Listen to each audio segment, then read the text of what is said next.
Now, top story at this hour, the British Navy is tracking the Russian aircraft carrier Kuznetsov as it transits the English Channel on its way back to home base in northern Russia.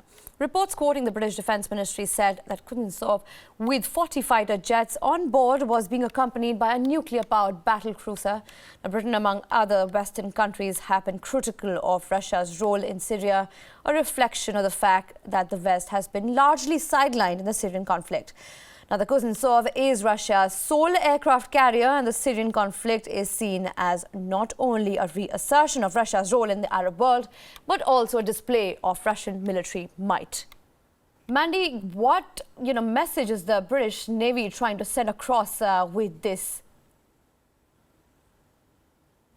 Well, the British Navy is certainly using this as a way to a show of force to show their unhappiness with Russia. Certainly, it did not back Russian intervention in the Syrian conflict.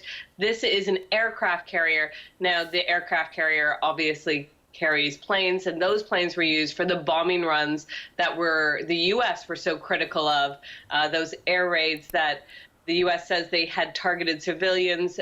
So this escort is really to show the UK's displeasure with Russia, what the ship's mission was. They have called it a ship of shame. They think the Russian involvement in Syria was inappropriate, and the U.S. has gone as far as to accuse the Russia of committing war crimes. Of course, that was the previous administration. That was under President Obama. Certainly now with the newest administration, Donald Trump, relations are certainly warming.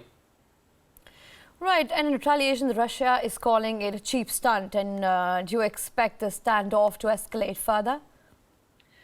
Well, yes. There's a lot of posturing. There's shows of force between Britain and Russia. Even when it departed in October to do this mission, Britain tracked it as well to show that it's being escorted in and out of British waters. Now, Russia has played its fair share of cheap stunts as well. It has so-called accidentally entered into British airspace a number of times with their fighter jets, claiming that they were just doing military exercises and accidentally entered into British airspace. Then the British had to scramble their jets to escort them out. So there is a lot of posturing between the two countries, and certainly relations are at an all-time low. One MP has described it as the worst it's ever been in peacetime.